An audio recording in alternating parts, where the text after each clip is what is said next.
अब जब ये डीएनए अपने आप को रेप्लिकेट करने लगेगा तो ये डीएनए के दोनों पेरेंटल स्ट्रैंड्स अलग अलग हो जाएंगे। ये पेरेंटल स्ट्रैंड्स हैं, यानी कि दीज आर टेम्पलेट स्ट्रैंड्स या पेरेंटल स्ट्रैंड्स। और ये वाला जो पेरेंट वाला स्ट्रैंड है, जो पुराने डीएनए का स्ट्रैंड है, उसके सामने एक नया न्यू स्ट्रैंड फॉर्म होगा। और जो दूसरा टेम्पलेट स्ट्रैंड है, जो दूसरा पेरेंट डीएनए का स्ट्रैंड है, उसके सामने भी एक नया स्ट्रैंड प्रोड्यूस होगा। यानी कि यहाँ पे कितने स्ट्रैंड्स हैं? यहाँ पर दो। ये एक पेरेंट डीएनए का स्ट्रैंड है और ये भी पेरेंट डीएनए का, स्टार्टिंग के डीएनए का स्ट्रैंड है। पुराने स्ट्रैंड के सामने एक नया स्ट्रैंड आने लग जाता है। उसी तरह दूसरे पुराने स्ट्रैंड के सामने एक नया स्ट्रैंड आने लग जाता है। लेकिन पुराने स्ट्रैंड के सामने जो नया वाला स्ट्रैंड बनता है वो नाइट्रोजन बेस पेयर का ध्यान रखकर ही बनता है। यानी कि अगर एक स्ट्रैंड का एडिनाइन है तो दूसरे स्ट्रैंड का थाइमिन ही होगा। यानी कि कॉम्प्लीमेंट्री बेस पेयरिंग का ध्यान रखते हुए पुराने स्ट्रैंड के सामने नया स्ट्रैंड बनता है।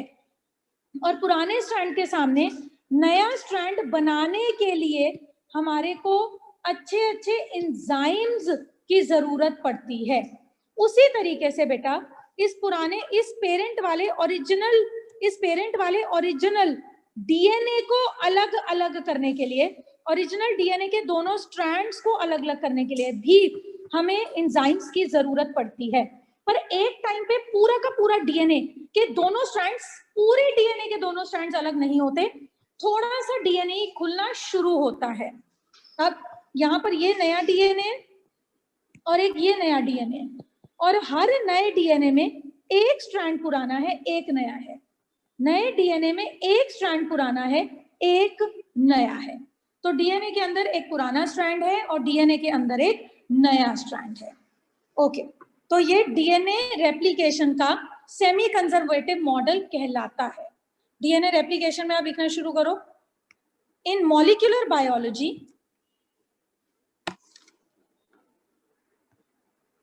डीएनए रेप्लिकेशन में लिखिए, in molecular biology DNA replication is a biological process. DNA replication is a biological process of producing two identical replicas of DNA from one original DNA molecule. अब इन molecular biology DNA replication एक ऐसा process है जिसमें दो replica बनते हैं, जिसमें DNA की दो कॉपीज बनती हैं एक डीएनए के मॉलिक्यूल से। अब आप हेडिंग डालिए 12th class, DNA replication machinery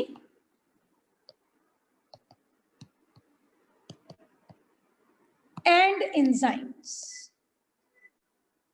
DNA की डुप्लीकेसी की क्या मशीनरी है, कैसे डीएनए, पुराना डीएनए अपने आप को डुप्लीकेट करता है, और मोस्ट इंपॉर्टेंटली जो आपको याद रखना है वो है उसके एंजाइम्स। डीएनए अपने आप, जब ये डीएनए है, दोनों स्ट्रैंड्स हैं, डीएनए के स्ट्रैंड्स जिस जगह से अनवाइंड होने शुरू होते हैं, डीएनए के स्ट्रैंड्स जिस जगह से खुलने शुरू होते हैं, जिस जगह से रेप्लिकेशन स्टार्ट होनी शुरू होती है, उस जगह को कहते हैं ओराई। जिस जगह से डीएनए की डुप्लीकेशन जिस पॉइंट से स्टार्ट होनी शुरू होती है उसको कहते हैं ओराई, यानी कि ओरिजिनल पॉइंट, और ये ओरिजिन का पॉइंट होता है। और वो एंजाइम जो डीएनए के दोनों स्ट्रैंड्स को खोलना शुरू करता है वो एंजाइम है हेलिकेस एंजाइम। लिखते हैं साथ साथ, डीएनए रेप्लिकेशन स्टार्ट्स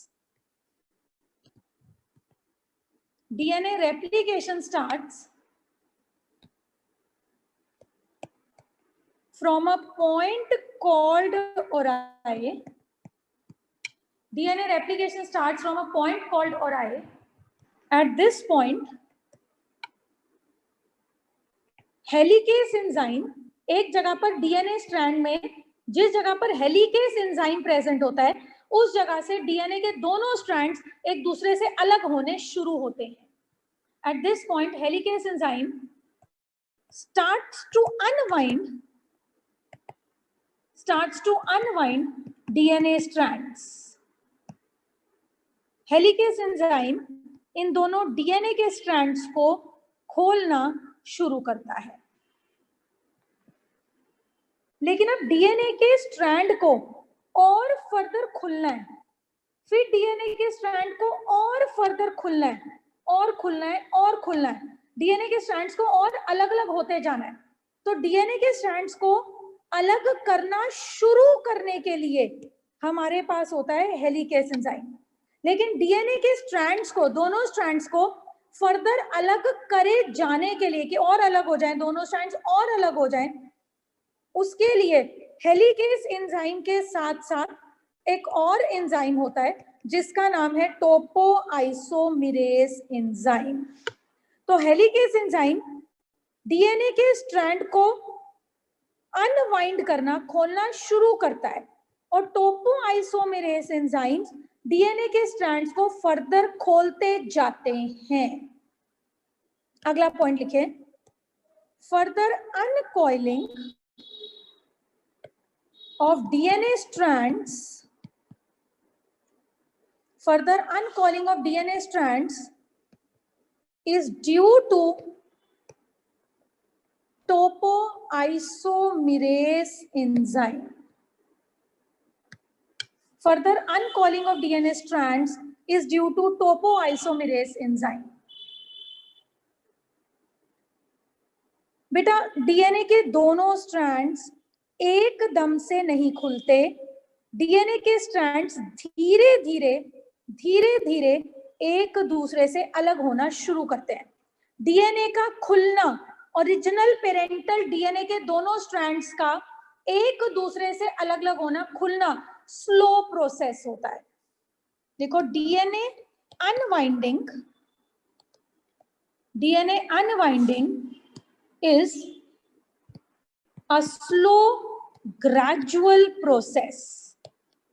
डीएनए का खुलते जाना एक स्लो प्रोसेस होता है, ग्रेजुअल प्रोसेस होता है.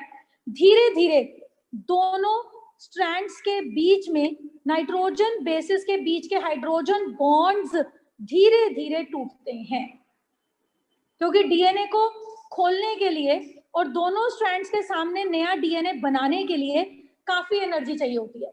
इसलिए डीएनए की रेप्लिकेशन का प्रोसेस धीरे धीरे चलता है.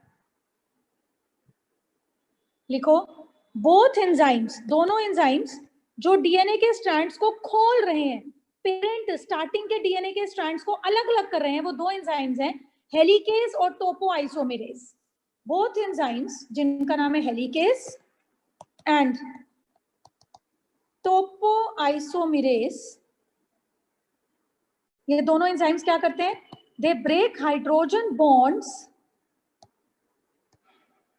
between two strands. ये दोनों स्ट्रैंड्स के बीच के हाइड्रोजन बॉन्ड्स को तोड़ते हैं. वो डीएनए के स्ट्रैंड्स को धीरे धीरे ग्रेजुअली अलग अलग करते हैं, और डीएनए के दोनों स्ट्रैंड्स के बीच में जो हाइड्रोजन बॉन्ड्स होते हैं, ये दोनों एंजाइम्स उन हाइड्रोजन बॉन्ड्स को तोड़ते हैं. ये रहा हमारा डीएनए का स्ट्रैंड. ठीक है, ये हमारा ओरिजिनल पेरेंटल स्ट्रैंड है. हेलिकेस एंजाइम और फिर बाद में टोपोआइसोमेरेस एंजाइम इस डीएनए के स्ट्रैंड को अलग अलग कर रहे हैं.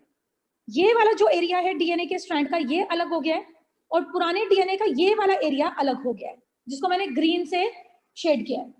अब जब ये दोनों डीएनए के स्ट्रैंड्स अलग अलग हो रहे हैं, तो इनके नाइट्रोजन बेसिस के एंड्स किनारे फ्री हैं, और इनके जो फ्री नाइट्रोजन बेसिस हैं, जो अब एक दूसरे से बॉन्डेड नहीं है, वो नाइट्रोजन बेसिस अनस्टेबल हो जाएंगे. ये अलग हुआ डीएनए का टुकड़ा अनस्टेबल होने लग जाएगा.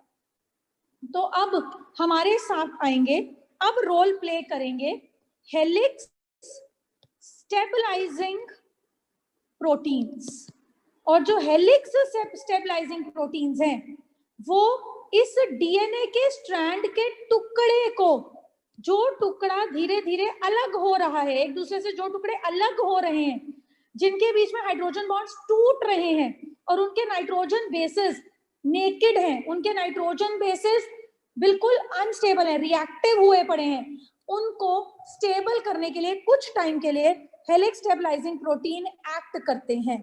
अब ये वाला जो डीएनए है, इसका ये हिस्सा जो मैंने बनाया है और ये हिस्सा जो मैंने बनाया है, ये अलग अलग हो रहा है और फिलहाल ये हिस्सा स्टेबल नहीं है, इसलिए इनको स्टेबल करने के लिए हेलिक्स स्टेबलाइजिंग प्रोटीन्स एक्ट करेंगे और धीरे धीरे इन अलग हुए हुए स्ट्रैंड्स के सामने नया स्ट्रैंड बनना शुरू होगा। अब हम आगे लिखते हैं, लिखिए,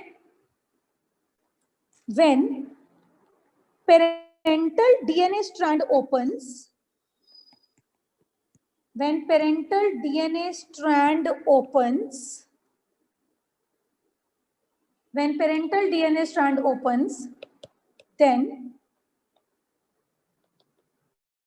helix stabilizing proteins, then helix stabilizing proteins help to keep the separated strands stable, help to keep the separated strands stable। अब कहानी शुरू होती है बहुत मेन प्रिंसिपल हीरो की, जो मेजर एंजाइम है आपके नया डीएनए के सामने नया डीएनए स्ट्रैंड बनाने के लिए, वो है डीएनए पॉलीमरेज एंजाइम। ये हमारा पुराना स्ट्रैंड, ये हमारा पुराना स्ट्रैंड, ये हिस्सा और ये हिस्सा अनवाइंड हो गया, अलग अलग हो गया। अब इनके सामने बनने शुरू होंगे नए स्ट्रैंड्स और पुराने डीएनए के स्ट्रैंड्स के सामने नया स्ट्रैंड बनाने का रोल प्ले करेगा डीएनए पॉलीमरेज एंजाइम। जब मैं आपको असाइनमेंट करवाऊंगी तो मैं डीएनए पॉलीमरेज एंजाइम के टाइप्स और थोड़ी सी डिटेल्स और करवाऊंगी। अभी फिलहाल मैं सिर्फ डीएनए रेप्लिकेशन को मेनली ले रही हूं। अब हम लिखेंगे, there is a major DNA polymerase enzyme, there is a major DNA polymerase enzyme that helps in formation of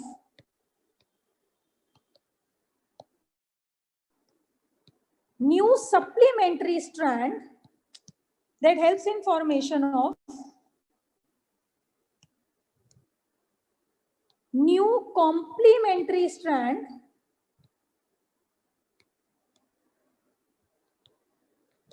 in front of old parental strand। पुराने डीएनए के सामने जो डीएनए का हिस्सा खुल गया है, जो डीएनए का हिस्सा अनवाइंड हो गया है, उसके सामने नया स्ट्रैंड जो बनता है उसको बनाता है डीएनए पॉलीमरेज एंजाइम। अब देखो बेटा, जो डीएनए पॉलीमरेज एंजाइम है, जो डीएनए पॉलीमरेज एंजाइम है, वो डीएनए पॉलीमरेज एंजाइम आपके शरीर का सबसे ज्यादा एक्यूरेटली काम करने वाला और सबसे ज्यादा कंसाइज तरीके में काम करने वाला एंजाइम है। डीएनए पॉलीमरेज वो एंजाइम है जो अगर ठीक से काम नहीं करेगा, अगर वो आपका पुराना डीएनए के टेम्पलेट को ठीक से रीड नहीं करेगा, तो उसके सामने जो नया स्ट्रैंड बनेगा उनके नाइट्रोजन बेसेस मिसमैच हो जाएंगे। और अगर ये डीएनए इतना गलत बना तो आपके बॉडी की पूरी फंक्शनिंग टोटली डिस्ट्रक्टिव होगी, डैमेजिंग होगी। यानी कि डीएनए पॉलीमरेज एंजाइम का काम बिल्कुल ठीक और एक्यूरेट होना चाहिए ताकि पुराने स्ट्रैंड के सामने नया स्ट्रैंड बिल्कुल एग्जैक्टली ठीक बने। डीएनए पॉलीमरेज को एक्यूरेटली और टू द पॉइंट तो काम करना ही है, साथ में डीएनए पॉलीमरेज को बहुत स्पीड में भी काम करना है। क्योंकि डीएनए वाला हिस्सा, पेरेंट डीएनए का जो खुला हुआ हिस्सा है, वो बहुत देर तक स्टेबल तरीके से खुला हुआ रह नहीं सकता, और धीरे धीरे उसके सामने नया डीएनए स्ट्रैंड जल्दी बनाने की जरूरत होती है। आगे कंटिन्यू लिखिए और लिखवाती हूं आपको। DNA polymerase enzyme, DNA polymerase enzyme is highly efficient and accurate and works in speed. ये डीएनए पॉलीमरेज एंजाइम हमारे पेरेंटल पुराने डीएनए के स्ट्रैंड के नाइट्रोजन बेसिस को फटाफट रीड करता जाता है और पुराने डीएनए के सामने नए वाले न्यूक्लियोटाइड के स्ट्रैंड्स को ऐड करता जाता है।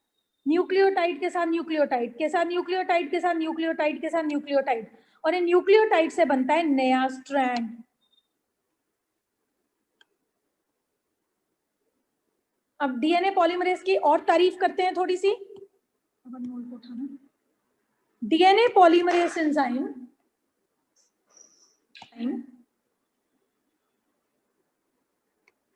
carry out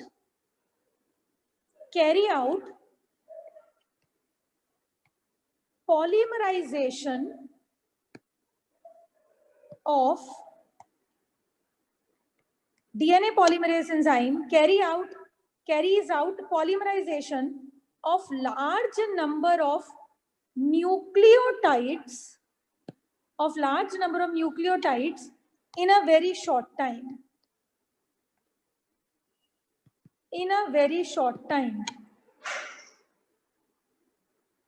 जो डीएनए पॉलीमरेज एंजाइम है वो पुराने स्ट्रैंड के सामने कई सारे न्यूक्लियोटाइड्स को आपस में जोड़ता है और पुराने स्ट्रैंड के सामने नए न्यूक्लियोटाइड्स को सामने लाता है। डीएनए पॉलीमरेज एंजाइम के दो काम है, पुराने डीएनए स्ट्रैंड के सामने नए न्यूक्लियोटाइड्स को सामने लाना और उन नए न्यूक्लियोटाइड्स को आपस में जोड़ना और एक नया स्ट्रैंड बनाना।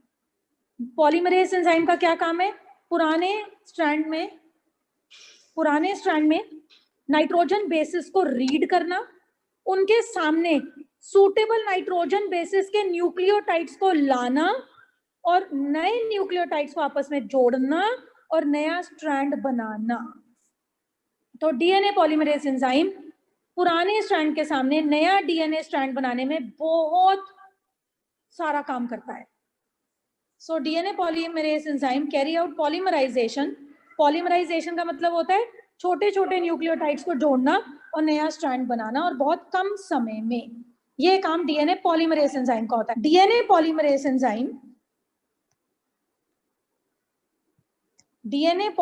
एंजाइम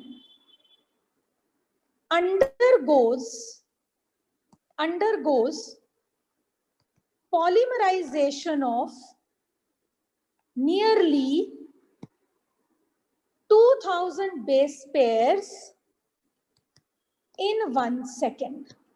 तकरीबन 1 सेकंड में डीएनए पॉलीमरेज एंजाइम उतना डीएनए का नया स्ट्रैंड बना देता है जितने स्ट्रैंड में 2000 बेसेस इंक्लूडेड होते हैं।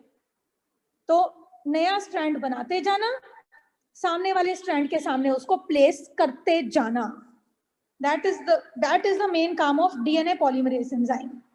डीएनए पॉलीमरेज एंजाइम आपके शरीर में तकरीबन 1 सेकंड में आपके पुराने डीएनए के सामने उतना नया डीएनए बना देता है जितने नए डीएनए में 2000 बेस पेयर्स अप्रोक्सीमेटली होते हैं।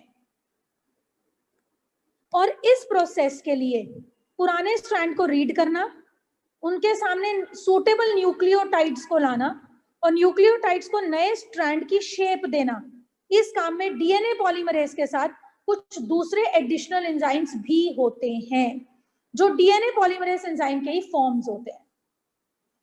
अब इसमें लिखो many additional enzymes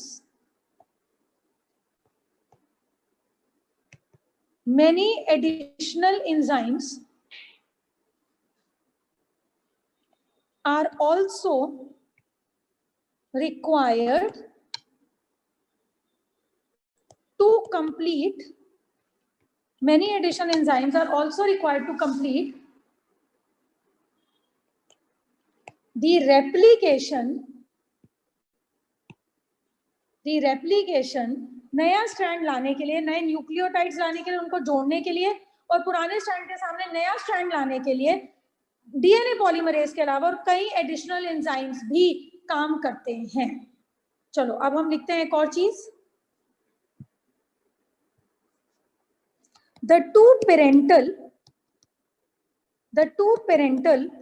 DNA strands do not separate out completely. The two parental DNA strands do not separate out completely. जो दो पेरेंटल डीएनए स्ट्रैंड्स हैं वो पूरी तरीके से अलग अलग नहीं होते। जैसे ये पेरेंटल स्ट्रैंड्स हैं तो ये कभी ऐसे अलग अलग नहीं होते, लेकिन हाँ पेरेंटल डीएनए स्ट्रैंड्स धीरे धीरे अलग अलग होते हैं और कुछ जगह से टाइड अप अभी भी रहते हैं। इट इज बिकॉज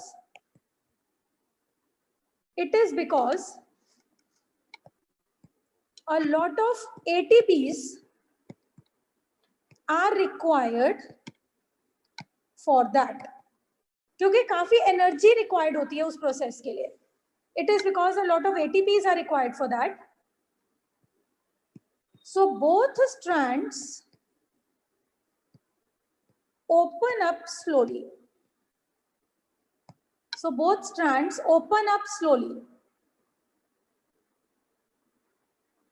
अब एक टेंशन है डीएनए पॉलीमरेज एंजाइम के साथ। डीएनए पॉलीमरेज एंजाइम बहुत गुड बॉय है, लेकिन प्रॉब्लम यह है कि डीएनए पॉलीमरेज एंजाइम की एक शर्त है काम करने की। डीएनए पॉलीमरेज एंजाइम कहता है कि जो मैं नया स्ट्रैंड बनाऊंगा वो मैं 5' to 3' डायरेक्शन में बनाऊंगा। डीएनए पॉलीमरेज एंजाइम कहता है जो नया स्ट्रैंड में बना सकता हूं वो नया स्ट्रैंड में 5 to 3' डायरेक्शन में बना सकता हूं। इसका मतलब जो पेरेंट स्ट्रैंड होना चाहिए वो 3 to 5' डायरेक्शन में होना चाहिए।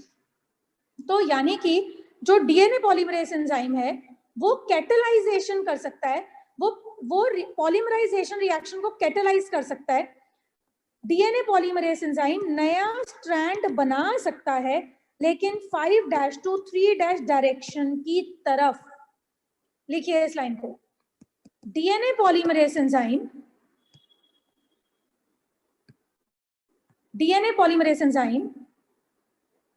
Can catalyse polymerization. कैटलाइज मतलब जल्दी जल्दी करना, फास्ट ट्रैक पे करना। पॉलीमराइजेशन मतलब नए स्ट्रैंड को बनाना।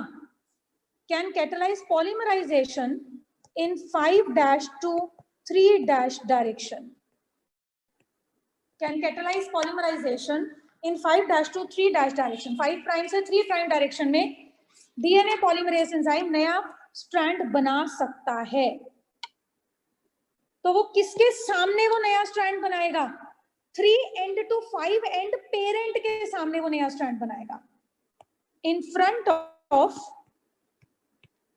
3 to 5 पेरेंटल स्ट्रैंड। ये हमारा पुराना डीएनए स्ट्रैंड है, ये पुराने दोनों डीएनए के स्ट्रैंड्स हैं, एक 3' to 5' डायरेक्शन में, एक 5' to 3' डायरेक्शन में। अगर मैं राइट से लेफ्ट की तरफ बढ़ूं तो ये सबसे पहला न्यूक्लियोटाइड होता है जिसको आरएनए प्राइमर कहते हैं। इस आरएनए प्राइमर से जो डीएनए पॉलीमरेज एंजाइम है वो नया स्ट्रैंड बनाना शुरू करता है। तो ये पुराना डीएनए का स्ट्रैंड है और जिसको मैं अब ब्लू से ले रही हूं ये नया डीएनए का स्ट्रैंड है, और नया डीएनए का स्ट्रैंड बनाता है डीएनए पॉलीमरेज एंजाइम, और DNA polymerase enzyme RNA primer से नया स्ट्रैंड बनाना शुरू करता है। अब यानी कि आरएनए प्राइमर पहला न्यूक्लियोटाइड है, उससे बाकी के न्यूक्लियोटाइड्स जुड़ते रहते हैं और नया स्ट्रैंड बनता रहता है। और ये हेलिक्स स्टेबलाइजिंग प्रोटीन्स हैं जिन्होंने इस डीएनए के खुले हुए स्ट्रैंड्स को स्टेबल किया है जब तक उसके सामने नया स्ट्रैंड नहीं बना था।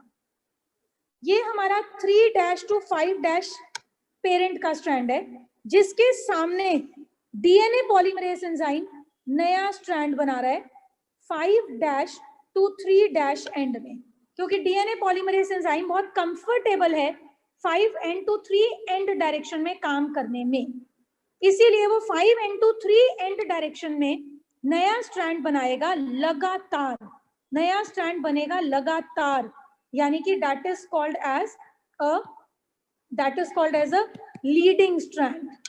लीडिंग स्ट्रैंड जो लगातार स्ट्रैंड बन रहा है, क्योंकि डीएनए पॉलीमरेज एंजाइम नया स्ट्रैंड 5 to 3 एंड डायरेक्शन में बना सकने के कैपेबल होता है, लेकिन डीएनए पॉलीमरेज एंजाइम उल्टी डायरेक्शन में नया स्ट्रैंड नहीं बना पाता, इसीलिए वो जो नया स्ट्रैंड बनाता है उल्टी डायरेक्शन में वो टुकड़ों में बनाता है, एंड दोस टुकड़े आर कॉल्ड एज, दोस टुकड़े जो नए पॉलीमर्स बन रहे हैं टुकड़ों में, उन्हें कहते हैं ओकाजाकी फ्रैगमेंट्स। और इन फ्रैगमेंट्स को बाद में डीएनए लाइगेज एंजाइम जोड़ता है, यानी कि दूसरी तरफ जो बनता है वो लैगिंग स्ट्रैंड बनता है, जिसमें टुकड़े टुकड़े में नया स्ट्रैंड बनता है और इन टुकड़ों को फिर बाद में डीएनए लाइगेज एंजाइम जोड़ता है। दूसरी साइड पे, उल्टी साइड पे डीएनए पॉलीमरेज एंजाइम लगातार नया स्ट्रैंड नहीं बना पाता। ये बहुत अच्छा एक्सप्लेन्ड है इस डायग्राम में। लिखना शुरू करिए बेटा। DNA polymerase enzyme, DNA polymerase enzyme forms a continuous strand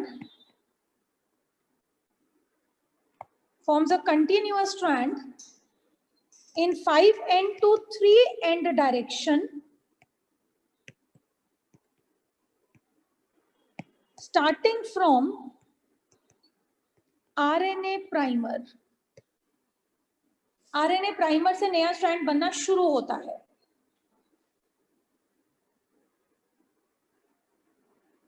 तो लिखो this continuous strand is called as leading strand.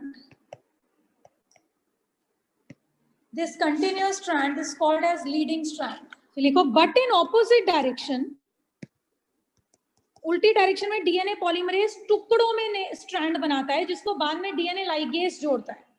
But in opposite direction DNA polymerase enzyme forms discontinuous strands called Okazaki fragments. जो diagram मैंने आपको दिया है वो important है, please इनको कंटिन्यूअसली प्रिंट आउट्स निकालकर रजिस्टर में अटैच करते रहिए। These fragments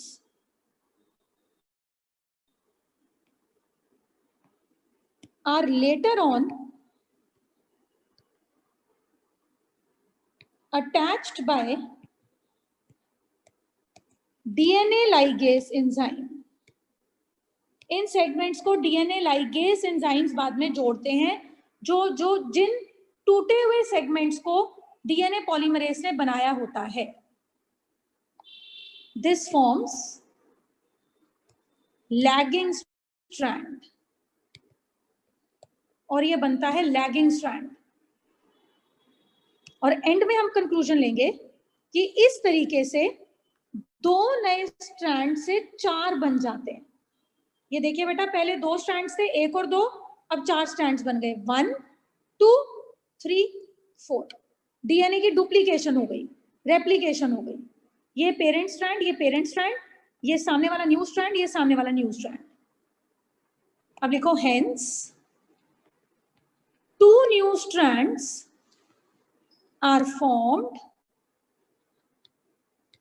in front of each parental DNA strand. Hence 2 new strands are formed in front of each parental DNA strand. बेटा एक पॉइंट ऐड कर लो कि जो हेलिकेज एंजाइम है that is also called as unwindase enzyme. Helicase enzyme is also called as unwindase enzyme. और prokaryotes में भी जब